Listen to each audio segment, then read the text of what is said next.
Hi, is everything okay? Just out of the shower. How are you?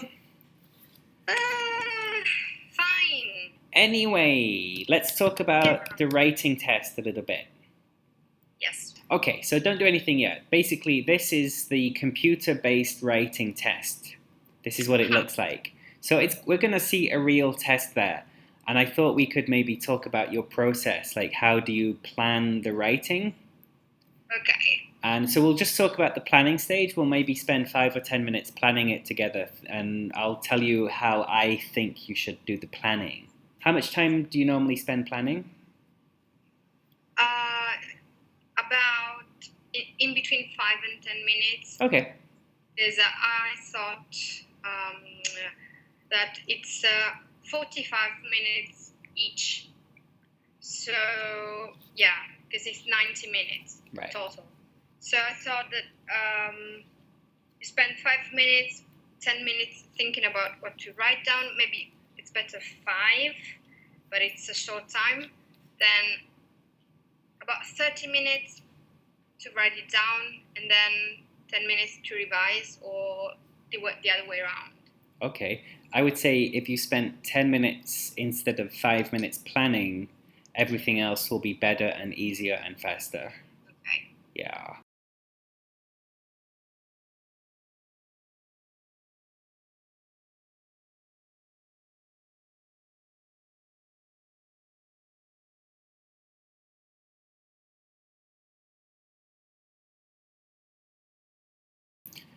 So what are you thinking right now?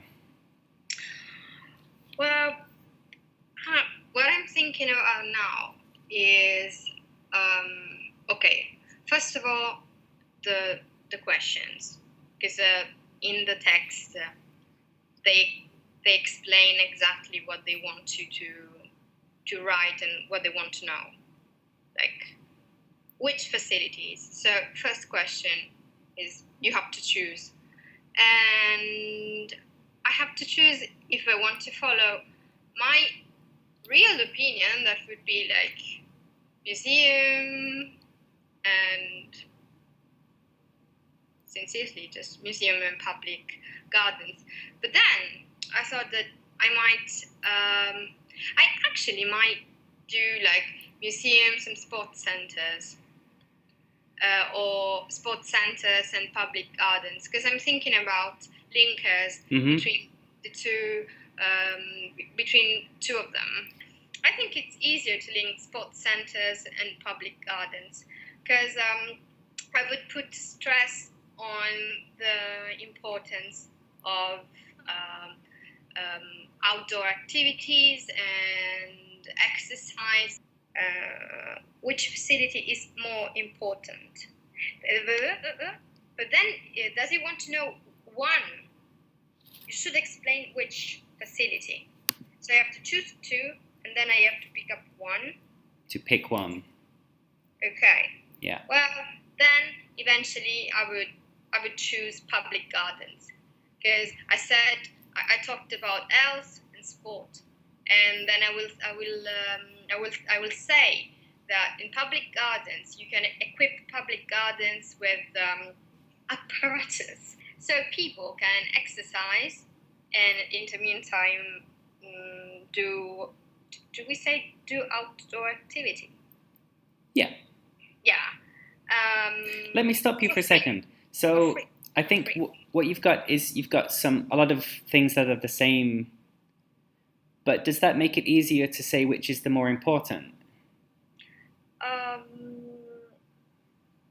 Well, for my thoughts, it does, because it's like sport and green spaces are important. Sports make healthier people as well as being outside. But then, green spaces can be equipped. And it's the difference with sports centers is that they're outside and they are free as well. So people will enjoy more to stay in a park, but to exercise in the park, because it's for everybody and it's free and you get to know people. And Okay.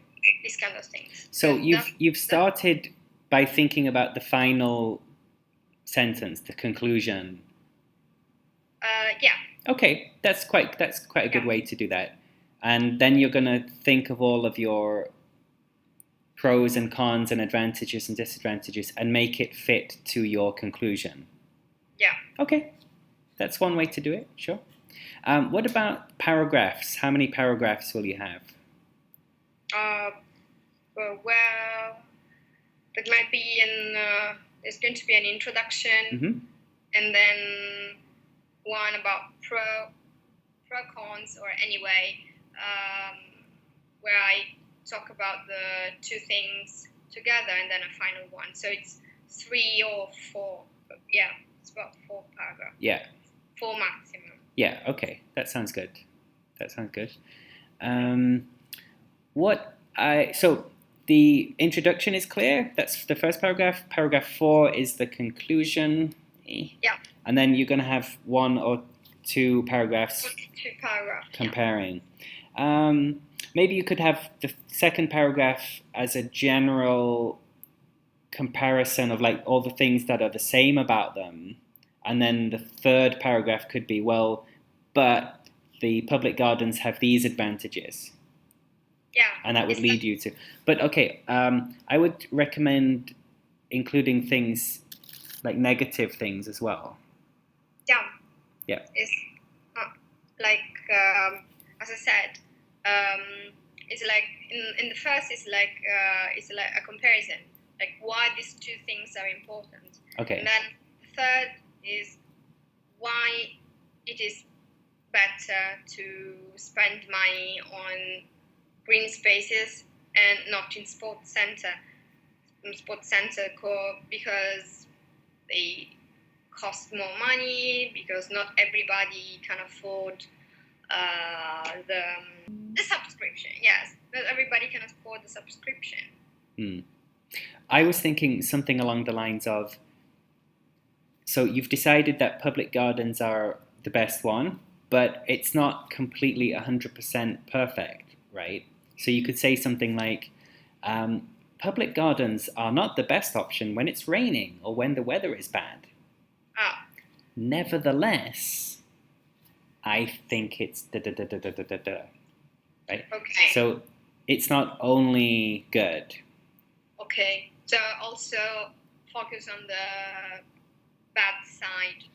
Well, yeah, because then, if you compare things, then there's a lot of language about comparison, like both and whatever, and similarly. But if you have a couple of negative things as well, then it just gives you more language that you can choose from. So what I encourage my students to do in the planning stage is to already think about which vocabulary you're going to use and which structures you're going to use, right? Because if I was doing this, I would have like a mental checklist. So I would say, okay, I need one passive sentence. Where's my passive? I'm going to ask myself a question in the text. Maybe I'll do an inversion. What about a third conditional or a second conditional sentence? I'm already thinking, where can I use the advanced structures that I know? Okay. Right? So what you're in the right direction in terms of, okay, how do I link from this bit to this bit? How do I link from that paragraph to that paragraph? But you can go deeper already in the planning stage and just, it's a little bit artificial, but okay, I'm going to put my passive sentence in the second paragraph. And then I'm going to think, well, how would I do that? Public gardens are enjoyed by everyone, right? Okay. Passive, tick. Yeah, so like I cannot be that mental, like drawing a checklist in my mind. So I think I will use my pencil and write down in a little corner like passive, inversion, right? Conditional, and then I think when I use it. Whatever you do, focus on getting those structures in, because what happens is the student just gets into the exam and starts writing, and then at the end it's every sentence is subject, verb, object, subject, verb, object, subject, verb, object. And it can be okay, but it's going to limit how highly you can score in the exam. Yeah, it's like I didn't show what I know. right? Yeah. I know I can use a third conditional. Yeah. I know what is an inversion as well as I know how to use a passive. Great. But yeah. So you have to do it. And I understand in the speaking test, it's hard to actually bring it out. That's, yeah. But in the writing test, there's no excuse. You can plan it from the very beginning. And you can do it in part 1 and part 2. You plan it. You write down your paragraphs, and you write down a little arrow, and you've got passive. Use passive here. And then you do it. I have more time to think about synonyms. That it's something in the oral part. You're like, I have some words in the back of my mind, and then when I finished talking, I was like, oh my god! I wrote an essay, and I really, really, really tried to stop, think, plan, and I think it was pretty good anyway. Yeah. I think there's some collocation problems and also one spelling mistake. Yeah. I forgot an H in which. Yeah. What?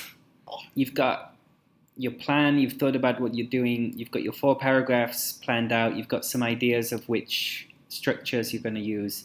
At this point, you can also spend a minute thinking of vocabulary before you start writing a word. What vocabulary do you know about parks or sports centres? Grass, field, cow, dog. Yeah, maybe a bit more advanced stuff.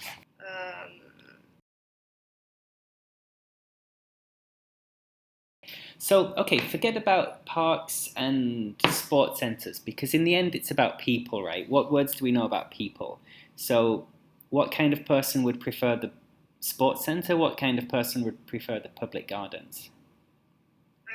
What kind of person? Well, sports centre. Well, of course, people who like indoor activities, they prefer sports center because they can lift weights and run on the running machine. And so could we call them introverts? And yes, I was saying also like introverts, shy people, they prefer to stay in, to work out and then have a shower and go on. While in the park, there are people who prefer outdoor activities, of course, more extrovert, but at the same time, I'm thinking that there are people that are not scared at all about sweating with cold weather and like going home and without catching a flu and such way. People in the sports center, they're more concerned about about their health in general. So they are health conscious. Health conscious and a bit hypochondriac. Maybe. Hypochondriac is a great word to use here, yeah? That's an advanced word. And so we know the word hypochondriac. Do you think you could use that in this text that you've got planned? Well, if I say so, I think, yeah. Yeah, why not? Yeah. I think I could use, because like in sports center, for instance, you have also cleaning tools. Like you can clean up all the machines you're going to use. Yeah. So you're sure there are not going to be any germs on them. Right. Because you have sanitized everything. Okay, so what have we got? What advanced words have we said recently? Extrovert, introvert, sanitized, hypochondriac. Yes. And health conscious. Health conscious. Okay, so that's it. I mean, you've got your basic idea of what you're going to say, and now you can think, well, how am I going to say it? And you don't need to plan everything, right? Because that's called writing. You don't need to write a first draft and then another draft better. Yeah. But you can have an idea like, okay, so I'm going to use a passive and I'm going to say hypochondriac. And you're just making sure that you've got your language is high level and and your grammar is good, and yeah, just show off. Mm-hmm.